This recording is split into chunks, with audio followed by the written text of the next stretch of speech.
maisha bora. Na kitu ya kwanza mimi nitasema kama kule Busia tayari sisi tulianza ile mikakati pale mbeleni ya kusema kwamba ikiwa tutakuwa na vijana wetu wale wamekuwa trained kupitia ile vocational training centers zetu, kitu kingine ambayo tulikuwa tumeongeza katika ile curriculum ni ile mambo ya entrepreneurship, kwamba unaweza fundishwa jinsi ile ujuzi wako unaweza utumia kuanzisha biashara. Lakini changamoto kubwa sana sana imekuwa upande wa fedha, na tulikuwa na mipango haswa katika sekta ya kilimo.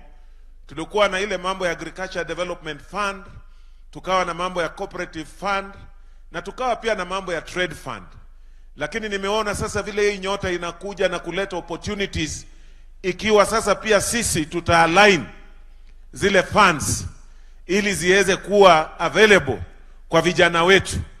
Na kule Busia pia, Mheshimiwa Rais, unakumbuka kwamba pale mbeleni sisi tulikuwa tumeidentify areas ambazo tunaweza kufanya enterprise. Tulikuwa tumesema kwamba sisi tunaweza kuwa wakuzaji wakubwa sana katika sekta ya mambo ya kutoa mafuta ya kupika. Tukasema pia tunaweza fufua pamba na kurudisha ile textile industries vile Kikomi zilikuwa hapa mbeleni. Na tumesaidika kidogo kwa sababu tayari kuna kiwanda tunatengeneza kule inaitwa County Aggregation Park.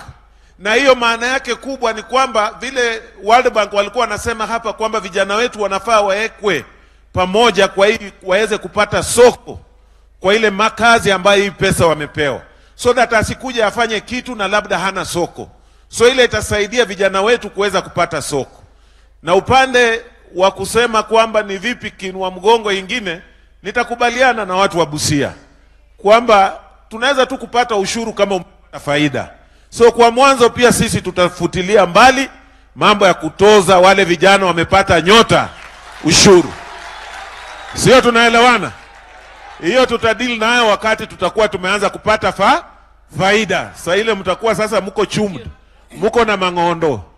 Hapo sasa ndio tutaongea, si ndio? Thank you. Before hiyo hapana. Hiyo miaka 2 tutaweza kusaidiana nanyi. So nilikuwa tunajaribu kuhimiza pia zile mikakati ambazo tunazo ambazo zitasaidiana na nyota. Na nitajaribu tena katika ile revolving fund yetu ya trade kuweka mambo ya youth pale ndani, so that ukipata hii ya nyota tunaweza pia kusaidiana na nyinyi upande ya trade, ile mambo ya youth na ile mambo ya agpo. Asanteni sana.